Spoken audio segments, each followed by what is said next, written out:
क्या हाल है बालकों के? चलो पढ़ते हैं chemistry. GOC lecture number 6 GOC lecture number 6 strong your basics। देखो हमने अभी तक कितना सीख लिया। इंडक्टिव कंप्लीट हम कर चुके हैं। आज की क्लास में हम रेजोनेंस स्टार्ट करने वाले हैं। अगर लास्ट लेक्चर्स आपने नहीं देखे तो प्लीज आई बटन में लिंक आ रहा होगा, सबसे पहले जाओ तो पांचों के पांच लेक्चर देख के आ जाओ। स्टार्ट करते हैं अपना लेक्चर नंबर 6। रेजोनेंस भी बोल सकते हो आप और मेसोमेरिक इफेक्ट भी आप बोल सकते हो। सबसे पहला सवाल और काफी सिंपल सवाल। क्वेश्चन, क्या रेजोनेंस मेसोमेरिक, ठीक है स्लैश करके लिखा है तुम समझ जाओगे, क्या रेजोनेंस मेसोमेरिक सेम है? क्या ये दोनों इफेक्ट्स सेम है? जो मैंने लिखा है और, सर आपने और लिखा है तो जरूर ही ये सेम होंगे। देखो इसके अंदर कंसेप्ट सेम ही है। रेजोनेंस का जो ऑर्डर होगा वही मेसोमेरिक का होगा, लेकिन एक छोटा सा डिफरेंस है। क्या है? हम लिख सकते हैं आंसर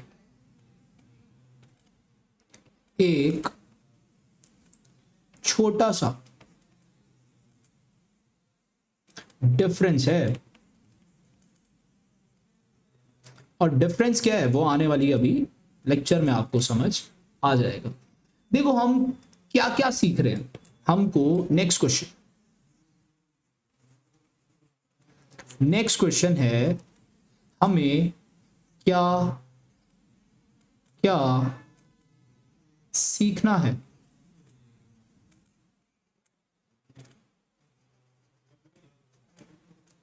तो देखते हैं हमें क्या क्या सीखना है। पहली चीज मैं आपको सिखा रहा होगा definition of resonance.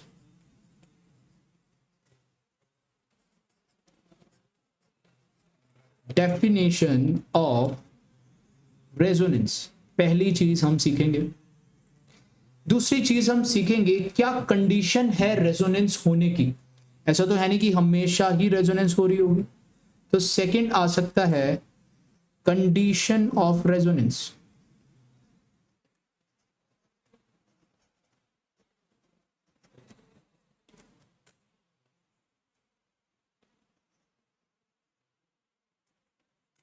Number 1, number 2, number 3 आ जाएगा how to draw resonating structures.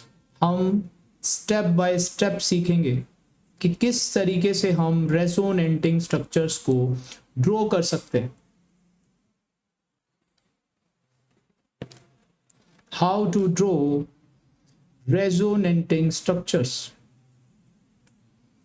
Number 4 मैं आपको सिखाऊंगा सबसे ज्यादा इंपॉर्टेंट और इतना डिफिकल्ट टॉपिक है ना ये, तो मैं कहता हूं हर एक स्टूडेंट 100 में से 99 स्टूडेंट यहां पे कंफ्यूजन करते हैं। बट मैं आपको एक छोटा सा रूल सिखाऊंगा जिससे आपकी कभी भी कोई गलती नहीं होगी। वो रूल मैंने खुद ही बनाया है, कहीं और आपको मिल ही नहीं सकता।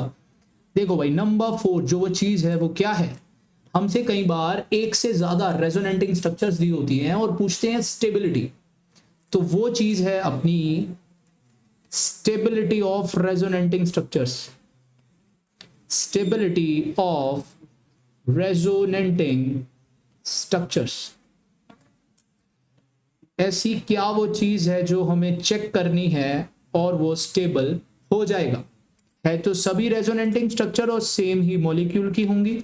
बात समझ में आ रही है? नंबर 5 आएगा resonance energy.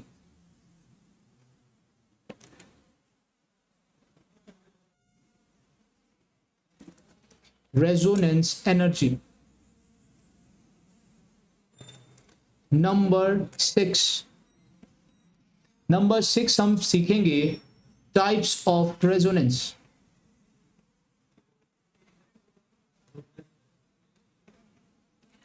Types of resonance जैसे कि टाइप्स ऑफ इंडक्टिव में था +R एंड -R, याद है? बिल्कुल। नंबर 7 थोड़ा स्पेस कम है तो हम यहाँ पे ऐसे ऐसे शिफ्ट कर लेते हैं। नंबर 7, नंबर 7 हम सीखेंगे एप्लीकेशन ऑफ रेजोनेंस। अब ये सब सीखने के बाद क्या हमको आइडिया लग जाएगा कि रेजोनेंस क्या है और किस तरीके से अप्लाई करना है। सबसे लास्ट में हम सीखेंगे कि क्वेश्चंस में किस तरीके से अप्लाई करना है एप्लीकेशन ऑफ रेजोनेंस। तो ये हमारा ब्लूप्रिंट रहने वाला है रेजोनेंस, या फिर आप बोल सकते हो मेसोमेरिक को लेके। तो सबसे पहले स्टार्ट करते हैं, आ जाते हैं अपनी सेकंड स्लाइड पे और स्टार्ट करते हैं सवाल से अपने। व्हाई रेजोनेंस, हमको रेजोनेंस की जरूरत ही क्यों पड़ी। सबसे पहले ये क्वेश्चन समझते हैं, व्हाई रेजोनेंस, रेजोनेंस की जरूरत क्यों पड़ी हमें। तो इसके लिए है कुछ observations. First observation, first observation I है हमारी बॉन्ड लेंथ से। जब मैंने कार्बन सिंगल बॉन्ड कार्बन की बॉन्ड लेंथ को देखा तो वो मेरे को मिली 1.54 एंगस्ट्रॉम। ये आपको याद नहीं रखना, बस कंसेप्ट को समझो थोड़ा। कार्बन सिंगल बॉन्ड कार्बन की बॉन्ड लेंथ मेरे को क्या मिली 1.54 एंगस्ट्रॉम। इसके बाद मैंने ऑब्जर्व किया कार्बन डबल बॉन्ड कार्बन की बॉन्ड लेंथ को, ये मेरे को मिली 1.34 एंगस्ट्रॉम।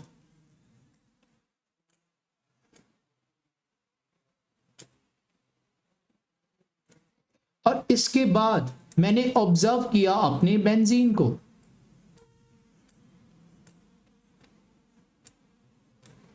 जिसके अंदर कार्बन सिंगल बॉन्ड कार्बन भी प्रेजेंट है और जिसके अंदर कार्बन डबल बॉन्ड भी प्रेजेंट है। तो जरूर ही यहां पे 2 डिफरेंट टाइप्स की बॉन्ड लेंथ मेरे को मिल जानी थी। डबल वाली मिलनी चाहिए थी 1.34 एंगस्ट्रॉम और सिंगल वाली मिलनी चाहिए थी 1.54 एंगस्ट्रॉम। मतलब कि यहां पे 2 different types of bond length मेरे को मिल जानी चाहिए थी।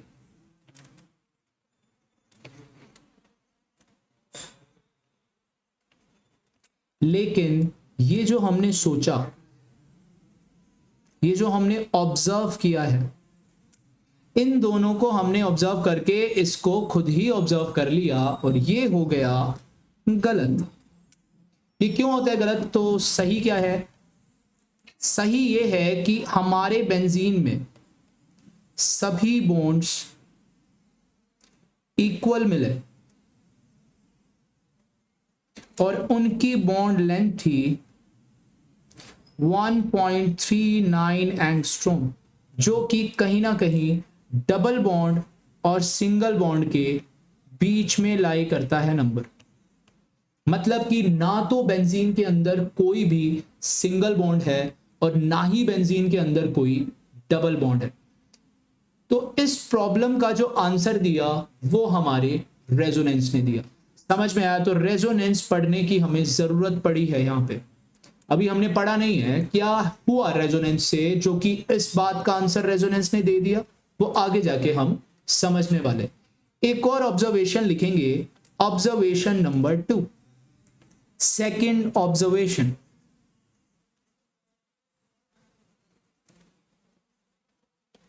सेकंड ऑब्जर्वेशन हमने की है केमिकल ऑब्जर्वेशन। ठीक है, केमिकल ऑब्जर्वेशन हमने की कि एक एल्कीन है हमारे पास, एक बीकर में मेरे पास क्या है, एल्कीन है, और इसमें अगर मैं ब्रोमीन वाटर का रिएक्शन करवाता हूं, जो कि खुद रेड कलर का होता है, ब्रोमीन वाटर का कलर रेड कलर होता है, और अगर ये एल्कीन के साथ रिएक्ट करे तो ये जो रेड कलर है ये मेरा डिसअपीयर हो जाता है।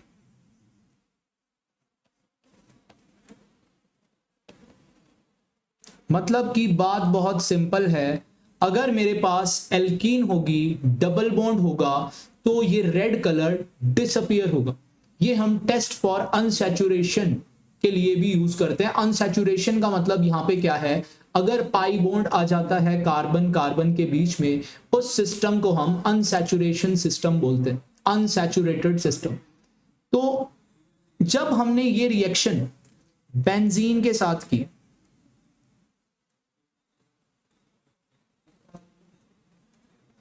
ब्रोमीन वाटर की रिएक्शन करनी है जो कि खुद रेड कलर का है, और ये रेड कलर को हो जाना चाहिए था डिसअपियर, बट यहां पे रेड कलर डिसअपियर नहीं हुआ।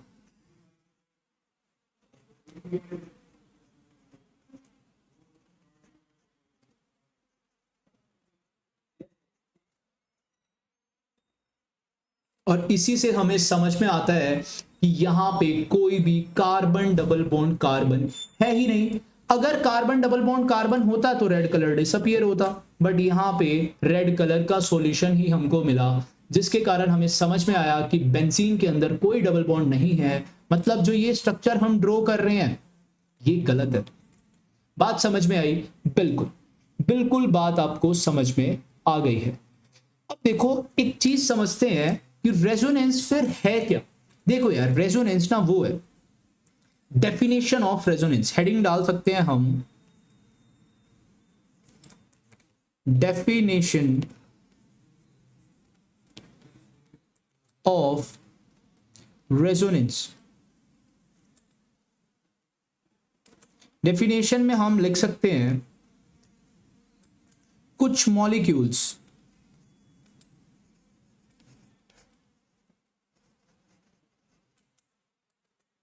जिसकी प्रॉपर्टीज, मतलब फिजिकल या फिर केमिकल, जिसकी फिजिकल या फिर हम बोल सकते हैं केमिकल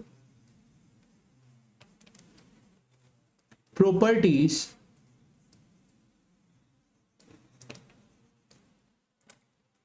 एक स्ट्रक्चर से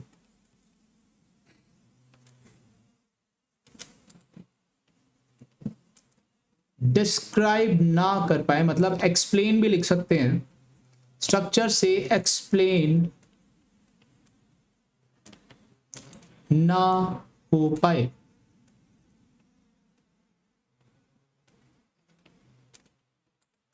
तो वहां मल्टीपल स्ट्रक्चर्स ड्रॉ करनी पड़ती हैं।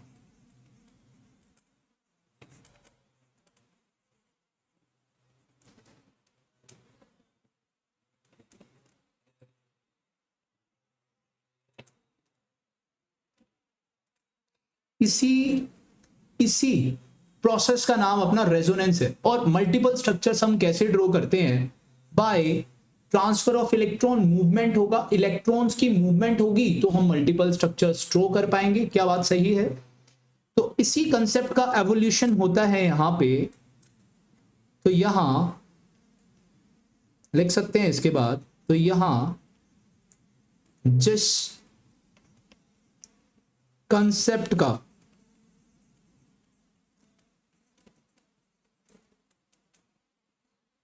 इवोल्यूशन हुआ वो है रेजोनेंस। बात समझ में आई या नहीं? आपको एक नंबर की इंग्लिश में, बढ़िया सी इंग्लिश में, एनसीईआरटी किताब में इसका डेफिनेशन मिल जाएगा। अगर आपने यहां से पढ़ लिया तो उसको याद करने में भी बहुत इजी होगा। एक बार वहां से जरूर रीड कर लेना। लेकिन अगर तुम सिर्फ कॉम्पिटेटिव एग्जाम की तैयारी कर रहे हो, तुम्हें स्कूल वगैरह का कोई ऐसा रिटन एग्जाम नहीं देना, तो ये डेफिनेशन आपके लिए सुपर कूल है। बात समझ में आ गई या नहीं?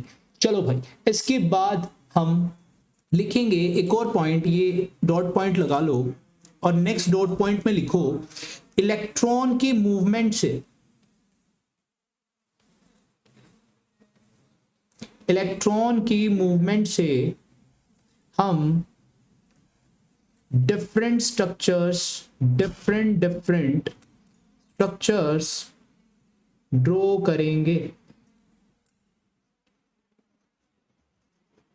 क्या बात सही है? क्या बात सही है? तो जरूरी हम समझ गए हैं। एक तो हमने ली थी फर्स्ट ऑब्जर्वेशन,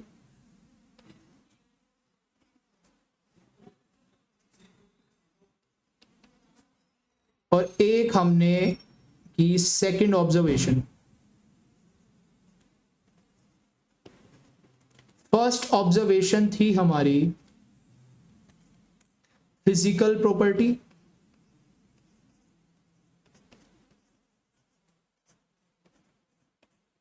और सेकंड ऑब्जर्वेशन हमने करी केमिकल प्रॉपर्टी। ध्यान से देखो, जो फर्स्ट हमारी थी उसमें सिर्फ हमने बॉन्ड लेंथ के ऊपर बात की, और सेकंड हमने रिएक्शन के ऊपर बात की। तो दो ऑब्जर्वेशन की है हमने, जहां से हमको समझ में आया कि हमको रेजोनेंस की रिक्वायरमेंट है, रेजोनेंस की जरूरत है। बात समझ में आई या नहीं? अब करते हैं डिफरेंट डिफरेंट स्ट्रक्चर्स ड्रॉ। देखो मैं कुछ स्ट्रक्चर्स यहां पे ड्रॉ कर रहा हूं। फर्स्ट स्ट्रक्चर है कुछ, देखो मैं ये साइक्लोहेक्सेन को डुप्लीकेट कर रहा हूं,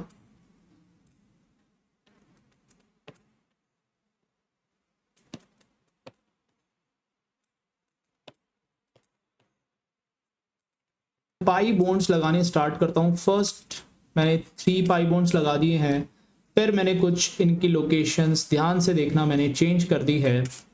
इसके बाद मैंने 2 पाई बॉन्ड लगा दिए हैं, इसके बाद मैंने कुछ 2 पाई बॉन्ड इन यहाँ पर लगा दिए, और फिर मैंने कुछ 2 पाई बॉन्ड यहाँ पे लगा।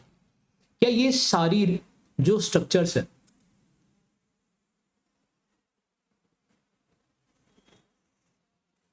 इनको मैं बोलता हूं हाइपोथेटिकल स्ट्रक्चर। मतलब बस हम सोच रहे हैं, ये एक सोच है और कुछ नहीं। हमने इलेक्ट्रॉन्स को इधर उधर ट्रांसफर करके ये डिफरेंट डिफरेंट स्ट्रक्चर्स बना ली हैं, या फिर हम इनको बोल सकते हैं रेजोनेटिंग स्ट्रक्चर्स।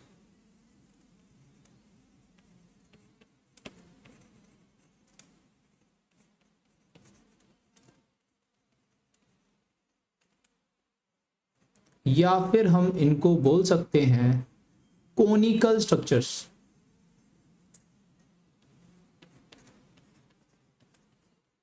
और ये सारी ही स्ट्रक्चर्स गलत हैं।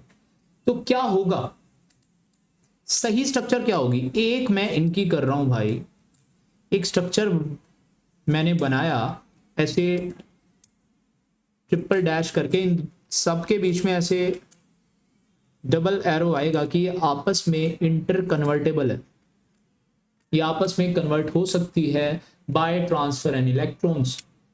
अब देखो बात को समझो, अभी मैंने इलेक्ट्रॉन्स को मूव करना आपको नहीं सिखाया, तो नहीं समझ में आ रहा कि ये स्ट्रक्चर यहां से यहां कैसे आई, तो कोई प्रॉब्लम नहीं है, अभी हम करेंगे। पहले जो पॉइंट है वो समझो तुम, कि अगर फिर ये सभी स्ट्रक्चर सर गलत हैं तो सही स्ट्रक्चर क्या है? सही स्ट्रक्चर है ये जो मैंने अभी ड्रॉ किया है, ये है सही स्ट्रक्चर। ये हमको दिखा रहा है कि ना तो यहां पर सिंगल बॉन्ड है, ना यहां पर डबल बॉन्ड है, और ना यहां पर ट्रिपल बॉन्ड है। मतलब इन तीनों में से कोई भी बॉन्ड यहां पे प्रेजेंट नहीं है। यहां पर डबल और सिंगल के बीच वाला कोई बॉन्ड प्रेजेंट है। बात समझ में आई? डबल और सिंगल की बॉन्ड लेंथ के बीच की कोई बॉन्ड लेंथ प्रेजेंट है। बॉन्ड ऑर्डर 1 भी नहीं है, बॉन्ड ऑर्डर 2 भी नहीं है, बॉन्ड ऑर्डर 1 और 2 के कहीं बीच में है, जो हमारी रियल स्ट्रक्चर है। इसको हम कहते हैं रियल स्ट्रक्चर।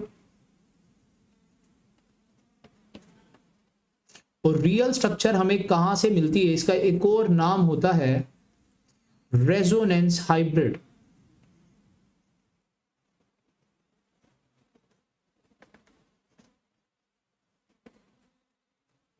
रेजोनेंस हाइब्रिड मतलब कि इन सभी स्ट्रक्चर्स को अगर मैं इनका एवरेज लूं, एवरेज स्ट्रक्चर क्या आ रहा है, कभी ये हो रहा है, कभी ये बन रहा है, कभी ये बन रहा है, कभी ये बन रहा है। एवरेज स्ट्रक्चर ऐसा है भाई, ये तो ऐसा है, और इसमें इलेक्ट्रॉन पाई इलेक्ट्रॉन डेंसिटी घूम रही है, कभी यहां पर थी तो अभी यहां पर है, देखो यहां से यहां आ गई, तो ऐसे करके ये इसमें गोल गोल घूम रही है। तो इस तरीके से हमने डॉटेड वे में इलेक्ट्रॉन डेंसिटी को शो किया।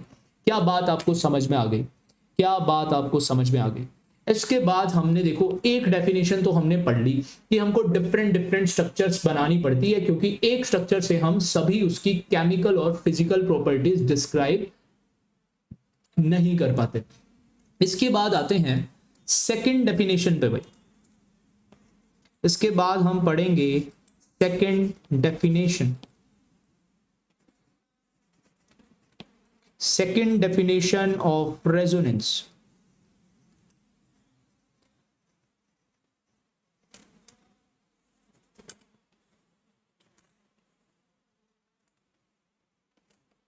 देखो समझते हैं, यहां पे मैंने ड्रॉ किया साइक्लोहेक्सेन,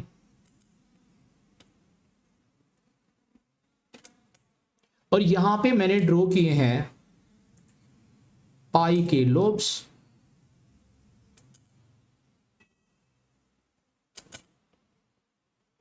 कार्बन है तो ये सभी 2p के ऑर्बिटल होंगे, ऑर्बिटल के लोब है ये। क्या बात सही है? अब इस ऑर्बिटल के पास, इसको जूम इन करते हैं थोड़ा, समझते हैं। इस ऑर्बिटल के पास दो चॉइस हैं, ये इधर भी ओवरलैपिंग कर सकता है और ये इधर भी ओवरलैपिंग कर सकता है। जस्ट लाइक कार के जो वाइपर होते हैं वो कैसे मूव कर रहे होते हैं, लाइक दिस, तो ये भी ओवरलैपिंग कुछ इसी तरीके से कर रहा होगा। अगर ये ओवरलैपिंग करता है इस तरफ तो मैं बोलता हूं इसे 1, इस तरफ करता है तो मैं उसको बोलता हूं 2। अब मैं इसके दोनों केस ही ड्रॉ कर लूंगा। देखो ध्यान से समझते हैं बात, इसके अब मैं दोनों केस ही ड्रॉ कर लूंगा, 1 वाला भी और 2 वाला भी।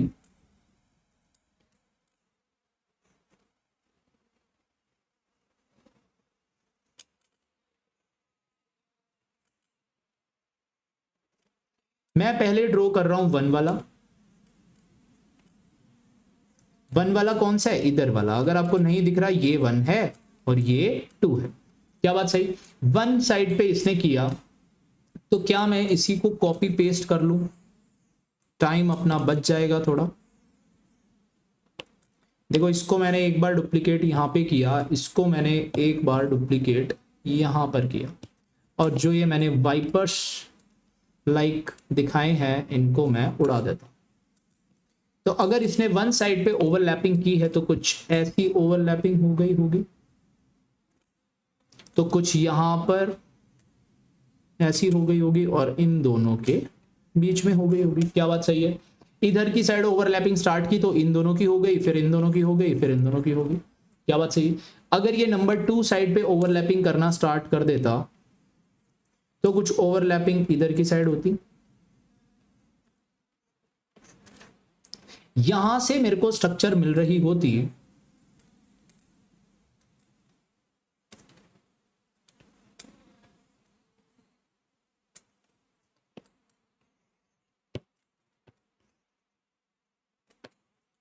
और यहां से भी कोई एक स्ट्रक्चर मिल रही होती। यहां से तो मेरे को पाई बॉन्ड्स मिलते कुछ यहां पर, एक यहां पर और एक यहां पर, और यहां से मेरे को पाई बॉन्ड्स मिलते एक यहां पर, एक यहां पर और एक यहां। क्या बात सही है? क्या ये 2 स्ट्रक्चर्स हमको मिलती? यस। और मैं कह रहा हूं कि जब हम रेजोनेंस सीख जाएंगे तो ये 2 स्ट्रक्चर भी आपस में इंटर कन्वर्टेबल होती हैं। किस तरीके से, एक बार थोड़ा सा आपको समझा देता हूं। ये तो शिफ्ट होगा यहाँ पे, ये शिफ्ट होगा यहाँ पर, तो ये शिफ्ट हो जाएगा यहाँ पर, तो आ जाएगी ये स्ट्रक्चर। क्या बात समझ आई? क्या बात समझ आई? Second definition. सेकंड डेफिनेशन क्या है? यहां पे आप लिख भी सकते हो like car wiper, like car wiper. सही है क्या बात? सही है। इसके बाद हम सेकंड डेफिनेशन को लिख भी सकते हैं। सेकंड डेफिनेशन को हम लिख भी सकते हैं किस तरीके से कि यहां पे हो रही होगी delocalization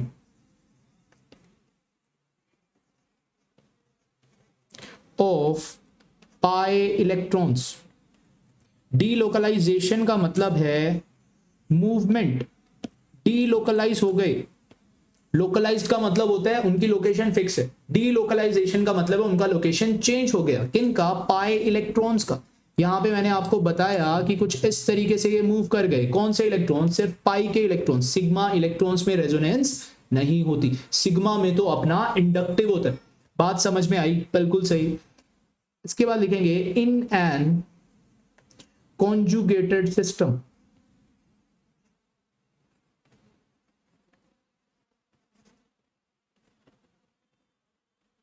एन कॉन्जुगेटेड सिस्टम।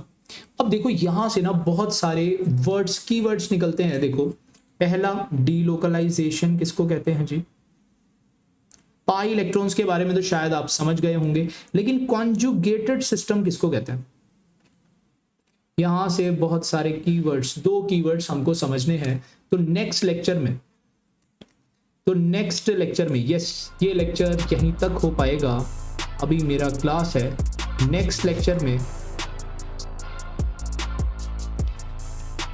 हम स्टार्ट करेंगे कि कॉन्जुगेटेड सिस्टम किसको कहते हैं,